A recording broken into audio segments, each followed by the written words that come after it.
The Three Tools of Death by G.K. Chesterton, narrated by Sam Kusi. Both by calling and conviction, Father Brown knew better than most of us that every man is dignified when he is dead. But even he felt a pang of incongruity when he was knocked up at daybreak and told that Sir Aaron Armstrong had been murdered. There was something absurd and unseemly about secret violence in connection with so entirely entertaining and popular a figure. For Sir Aaron Armstrong was entertaining to the point of being comic, and popular in such a manner as to be almost legendary. It was like hearing that Sonny Jim had hanged himself, or that Mr. Pickwick had died in Hanwell. For though Sir Aaron was a philanthropist, and thus dwelt with the darker side of our society, he prided himself on dealing with it in the brightest possible style. His political and social speeches were cataracts of anecdotes and loud laughter. His bodily health was of a bursting sort. His ethics were all optimism, and he dealt with the drink problem with that immortal or even monotonous gaiety which is so often a mark of the prosperous total abstainer. The established story of his conversion was familiar on the more puritanic forms and pulpits, how he had been, when only a boy, drawn away from Scotch theology, from Scotch whiskey, and how he had risen out of both and become what he was. Yet his wide white beard, cherubic face, and sparkling spectacles at the numberless dinners and congresses where they appeared made it hard to believe somehow that he had ever been anything so morbid as either a dram drinker or a Calvinist. He was, one felt, the most seriously merry of all the sons of men. He had lived on the rural skirt of Hampstead, in a handsome house, high but not broad, a modern and prosaic tower. The narrowest of its narrow sides overhung the steep green bank of a railway and was shaken by passing trains. Sir Armstrong, as he boisterously explained, had no nerves, and if the train had often given a shock to the house, that morning the tables were turned, and it was the house that gave a shock to the train. The engine slowed down and stopped just before that point where an angle of the house impinged upon the sharp slope of turf. The arrest of most mechanical things must be slow, but the living cause of this had been very rapid.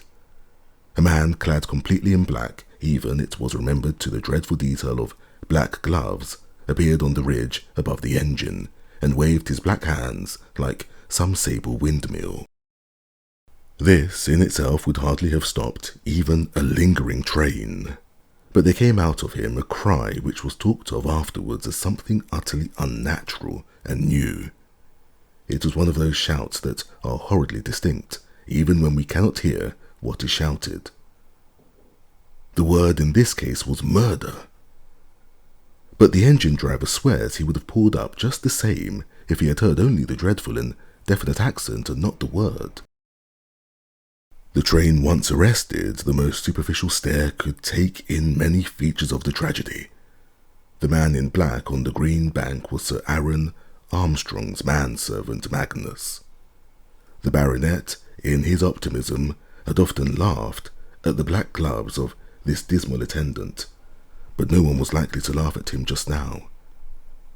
So soon as an inquirer or two had stepped off the line and across the smoky hedge, they saw, rolled down almost to the bottom of the bank, the body of an old man in a yellow dressing gown with a very vivid scarlet lining.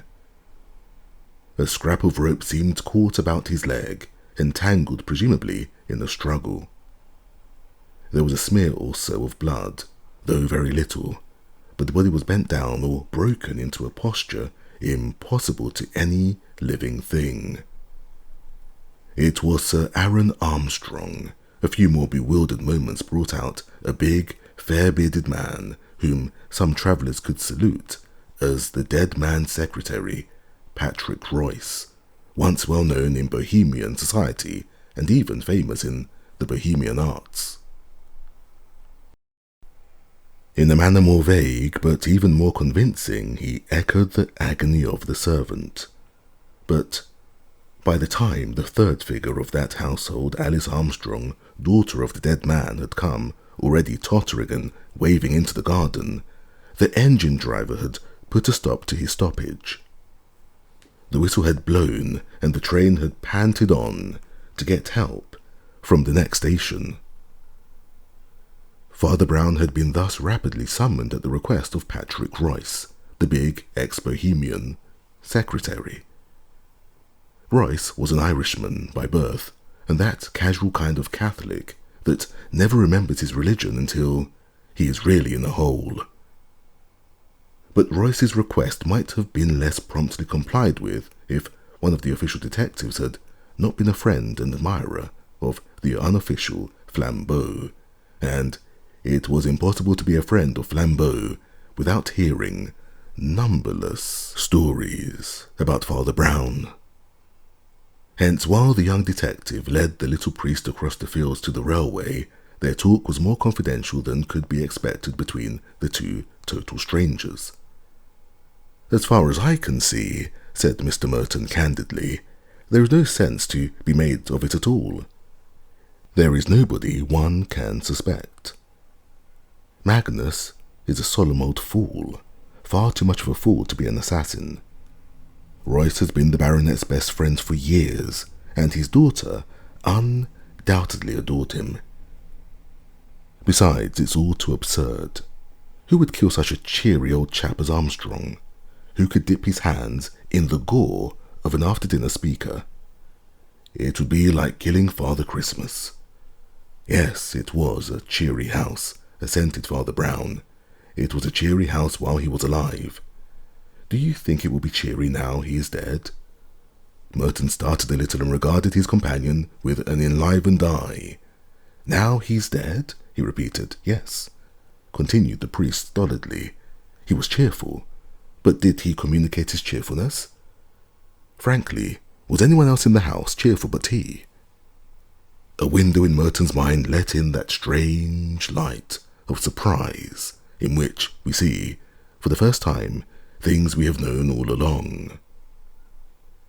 He had often been to the Armstrongs on little police jobs of the philanthropist, and now he came to think of it, it was in itself a depressing house.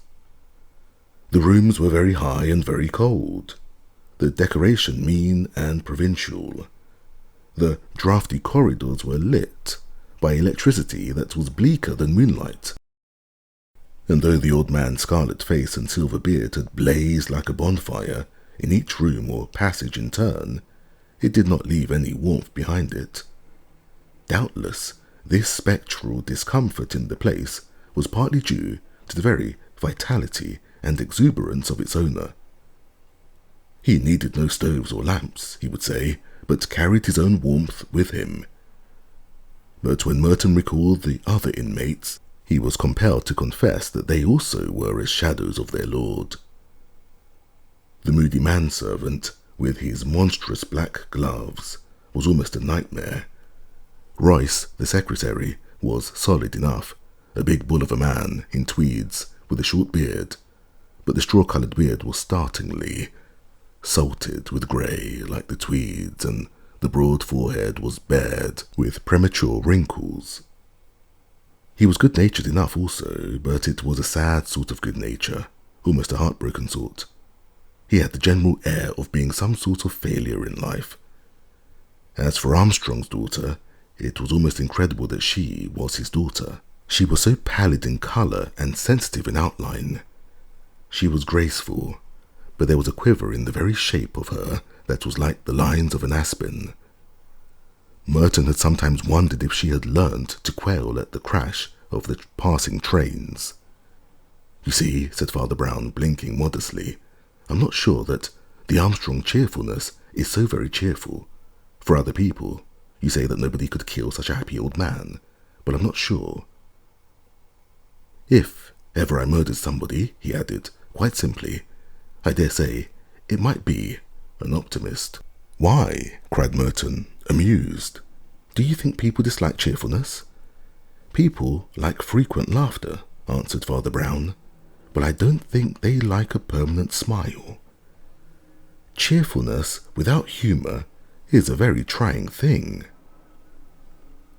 They walked some way in silence along the windy, grassy bank by the rail, and just as they came under the far-flung shadow of the tall Armstrong house, Father Brown said suddenly, like a man throwing away a troublesome thought rather than offering it seriously, "Of course, drink is neither good nor bad in itself, but I can't help sometimes feeling that men like Armstrong want an occasional glass of wine to sadden them." Merton's official superior, a grizzled and capable detective named Gilder, was standing on the green bank waiting for the coroner, talking to Patrick Royce, whose big shoulders and bristly beard and hair towered above him.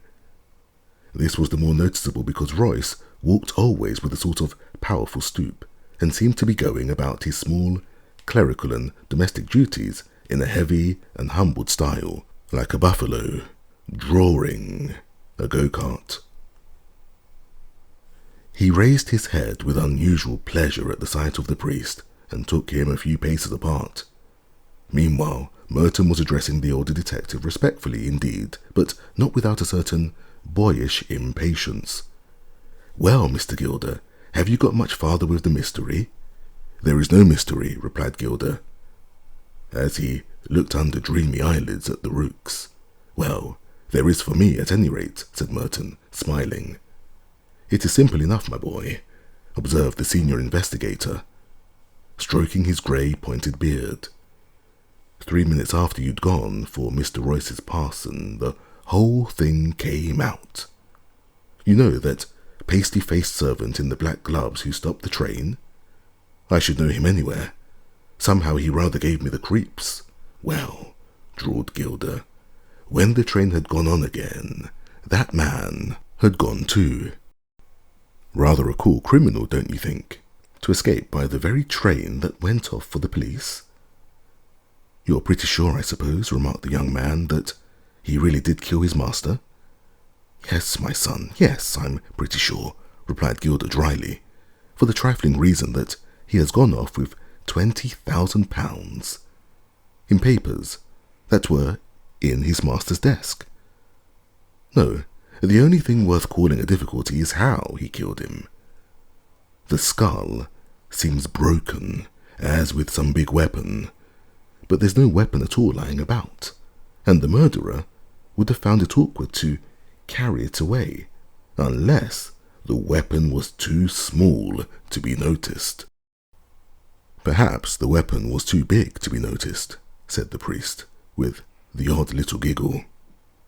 Gilder looked round at this wild remark, and rather sternly asked Brown what he meant. "Silly way of putting it, I know," said Father Brown apologetically. "Sounds like a fairy tale, but poor Armstrong was killed with a giant's club, a great green club, too big to be seen, and which we call the earth.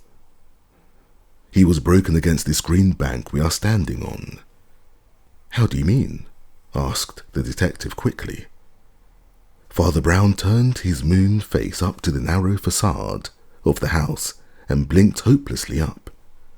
Following his eyes, they saw that right at the top of this otherwise blind back quarter of the building, an attic window stood open. "Don't you see?" he explained, pointing a little awkwardly like a child. "He was thrown down from there?" Gilder frowningly scrutinized the window, and then said, "Well, it is certainly possible, but I don't see why you are so sure about it." Brown opened his grey eyes wide. "Why," he said, "there's a bit of rope round the dead man's leg. Don't you see that other bit of rope up there, caught at the corner of the window? At that height, the thing looked like the faintest particle of dust or hair." But the shrewd old investigator was satisfied. "You're quite right, sir," he said to Father Brown. "That is certainly one to you." Almost as he spoke, a special train with one carriage took the curve of the line on their left, and, stopping, disgorged another group of policemen, in whose midst was the hand-dog visage of Magnus, the absconded servant. "By Jove, they've got him!" cried Gilder, and stepped forward with quite a new alertness. "Have you got the money?" he cried to the first policeman. The man looked at him in the face with a rather curious expression and said no. Then he added, "At least not here." "Which is the inspector, please?" asked the man called Magnus. When he spoke, everyone instantly understood how this voice had stopped a train. He was a dull-looking man with flat black hair, a colourless face, and a faint suggestion of the East in the level slits in his eyes and mouth. His blood and name, indeed, had remained dubious ever since Sir Aaron had rescued him from a waitership in a London restaurant, and some said from more infamous things. But his voice was as vivid as his face was dead, whether through exactitude in a foreign language or in deference to his master. Magnus's tone had a peculiarly ringing and piercing quality, and the whole group quite jumped when he spoke. "I always knew this would happen," he said aloud with brazen blandness. "My poor old master made game of me for wearing black, but I always said I should be ready for his funeral." And he made a momentary movement of his two dark-gloved hands. "Sergeant," said Inspector Gilder, eyeing the black hands with wrath, "aren't you putting the bracelets on this fellow? He looks pretty dangerous." "Well, sir," said the sergeant, with the same old odd look of wonder, "I don't know that we can." "What do you mean?" asked the other sharply. "Haven't you arrested him?" A faint scorn widened the slit-like mouth, and the thistle of an approaching train seemed oddly to echo the mockery. "We arrested him," replied the sergeant gravely, "just as he was coming out of the police station at Highgate, where he had deposited all his master's money in the care of Inspector Robinson." Gilder looked at the manservant in utter amazement. "Why on earth did you do that?" he asked of Magnus. "To keep it from the criminal, of course," replied that person placidly. "Surely," said Gilder, "Sir Aaron's money might have been safely left with Sir Aaron's family." The tail of his sentence was drowned in the roar of the train as it went rocking and clanking. But through all the hell of noises to which that unhappy house was periodically subject, they could hear the syllables of Magnus's answer, in all their bell-like distinctness. "I have no reason to feel confidence in Sir Aaron's family." All the motionless men had the ghostly sensation of the presence of some new person, and Merton was scarcely surprised when he looked up and saw the pale face of Armstrong's daughter over Father Brown's shoulder. She was still young and beautiful in a silvery style, but her hair was of so dusty and hueless a brown that, in some shadows, it seemed to have turned totally grey.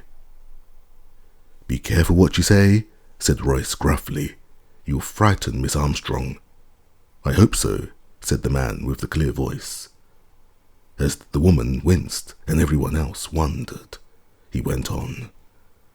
"I am somewhat used to Miss Armstrong's tremors. I have seen her trembling off and on for years. And some said she was shaking with cold, and some said she was shaking with fear.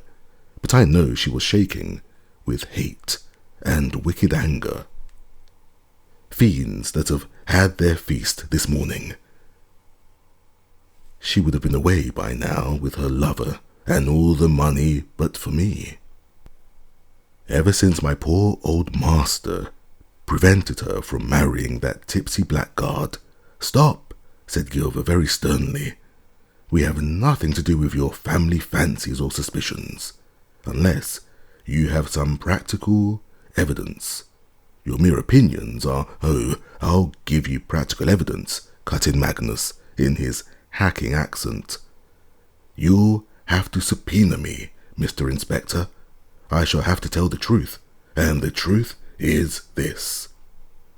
An instant after the old man was pitched bleeding out of the window, I ran into the attic and found his daughter swooning on the floor with a red dagger still in her hand.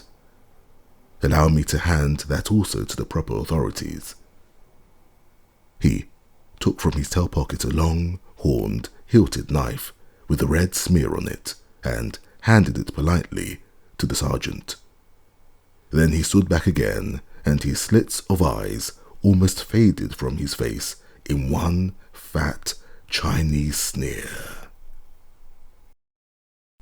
Merton felt an almost bodily sickness at the sight of him, and he muttered to Gilda, "Surely you would take Miss Armstrong's word against his?" Father Brown suddenly lifted a face so absurdly fresh that it looked somehow as if he had just washed it. "Yes," he said, radiating innocence, "but is Miss Armstrong's word against his?"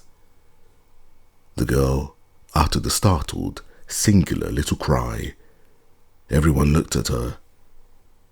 Her figure was rigid, as if paralyzed. Only her face within its frame of faint brown hair was alive with that appalling surprise. She stood like one of a sudden, lassoed and throttled. "This man," said Mr. Gilder gravely, "actually says that you were found grasping a knife, insensible after the murder." "He says the truth," answered Alice. The next fact of which they were conscious was that Patrick Royce strode with his great stooping head into their ring and uttered the singular words, "Well, if I've got to go, I'll have a bit of pleasure first." His huge shoulder heaved, and he sent an iron fist smash into Magnus's bland Mongolian visage, laying him on the lawn as flat as a starfish. 2 or 3 of the police instantly put their hands on Royce, but to the rest it seemed as if all reason had broken up and the universe were turning into a brainless harlequinade. "None of that, Mr. Royce," Gilder had called out authoritatively. "I shall arrest you for assault." "No, you won't," answered the secretary in a voice like an iron gong. "You will arrest me for murder." Gilder threw an alarmed glance at the man knocked down, but since that outraged person was already sitting up and wiping a little blood off her substantially uninjured face, he only said shortly, "What do you mean?" "It is quite true, as this fellow says," explained Royce, "that Miss Armstrong fainted with a knife in her hand, but she had not snatched the knife to attack her father, but to defend him." "To defend him?" repeated Gilder gravely. "Against whom?" "Against me," answered the secretary. Alice looked at him with a complex and baffling face. Then she said in a low voice, "After it all, I'm still glad you are brave. Come upstairs," said Patrick Royce heavily, "and I will show you the whole cursed thing." The attic, which was the secretary's private place and rather a small cell for so large a hermit, had indeed all the vestiges of a violent drama. Near the centre of the floor lay a large revolver as if flung away. Nearer to the left was rolled a whiskey bottle, open but not quite empty. The cloth of the little table lay dragged and trampled, and a length of cord, like that found on the corpse, was cast wildly across the window-sill. 2 vases were smashed on the mantelpiece and one on the carpet. "I was drunk," said Royce, and this simplicity in the prematurely battered man somehow had the pathos of the first sin of a baby. "You know all about me," he continued huskily. Everybody knows how my story began, and it may as well end like that too. I was called a clever man once, and might have been a happy one. Armstrong saved the remains of a brain and body from the taverns, and was always kind to me, in his own way, poor fellow. Only he wouldn't let me marry Alice here, and it will always be said that he was right enough. Well, you can form your own conclusions, and you won't want me to go into details. That is my whiskey bottle half emptied in the corner. That is my revolver quite emptied on the carpet. It was the rope from my box that was found on the corpse, and it was from my window the corpse was thrown. You need not set detectives to grub up my tragedy. It is a common enough weed in this world. I give myself to the gallows, and by God, that is enough. At a sufficiently delicate sign, the police gathered round the large man to lead him away, but their unobtrusiveness, and somewhat staggered by the remarkable appearance of Father Brown, who was on his hands and knees on the carpet in the doorway, as if engaged in some kind of undignified prayers. Being a person utterly insensible to the social figure he cut, he remained in this posture, but turned a bright, round face up at the company, presenting the appearance of a quadruped with a very comic human head. I say, he said good-naturedly, this really won't do at all, you know. At the beginning you said we'd found no weapon, but now we're finding too many. There's the knife to stab, and the rope to strangle, and the pistol to shoot. And after all, he broke his neck by falling out of a window. It won't do. It's not economical. And he shook his head at the ground as a horse does grazing. Inspector Gilder had opened his mouth with serious intentions, but before he could speak, the grotesque figure on the floor had gone on quite volubly. And now, 3 quite impossible things. First, these holes in the carpet where the 6 bullets have gone in. Why on earth should anybody fire at the carpet? A drunken man lets fly at his enemy's head, the thing that's grinning at him. He doesn't pick a quarrel with his feet or lay siege to his slippers. And then there's the rope. And having done with the carpet, the speaker lifted his hands and put them in his pocket, but continued unaffectedly on his knees. In what conceivable intoxication would anybody try to put a rope round a man's neck and finally put it round his leg? Royce, anyhow, was not so drunk as that, or he would be sleeping like a log by now. And, plainest of all, the whiskey bottle. You suggest a dipsomaniac fought for the whiskey bottle, and then, having won, rolled it away in a corner, spilling one half and leaving the other. That is the very last thing a dipsomaniac would do. He scrambled awkwardly to his feet and said to the self-accused murderer in tones of limpid penitence, "I'm awfully sorry, my dear sir, but your tale is really rubbish." "Sir," said Alice Armstrong in a low tone to the priest, "can I speak to you alone for a moment?" This request forced the communicative cleric out of the gangway, and before he could speak in the next room, the girl was talking with strange incisiveness. "You are a clever man," she said, "and you are trying to save Patrick, I know. But it's no use. The core of all this is black, and the more things you find out, the more there will be against the miserable man I love." "Why?" asked Brown, looking at her steadily. "Because," she answered equally steadily, "I saw him commit the crime myself." "Ah," said the unmoved Brown. "And what did he do?" "I was in this room next to them," she explained.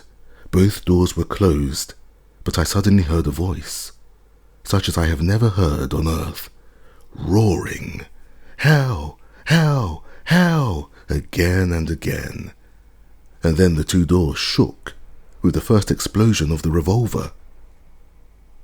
Thrice again the thing banged before I got to the doors, open, and found the room full of smoke. But the pistol was smoking in my poor, mad Patrick's hand. And then I saw him fire the last murderous volley with my own eyes.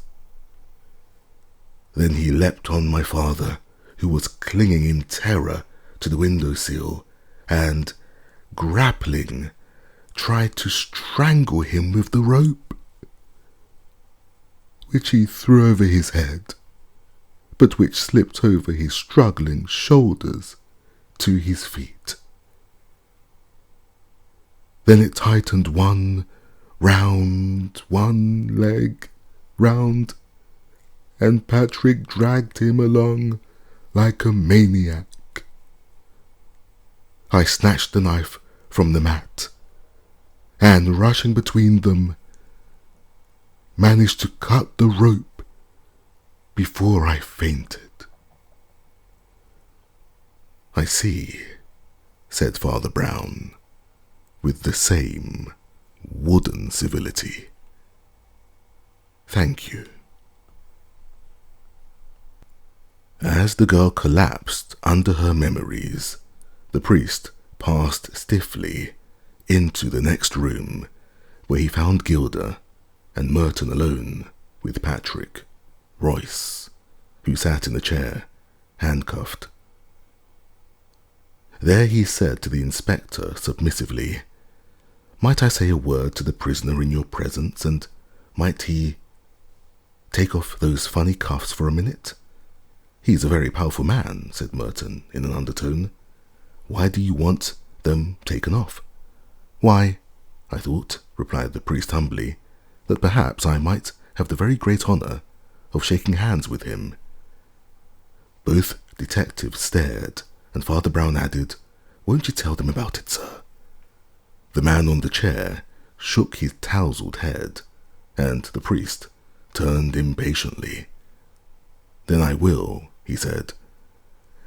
"Private lives are more important than public reputations. I'm going to save the living and let the dead bury their dead."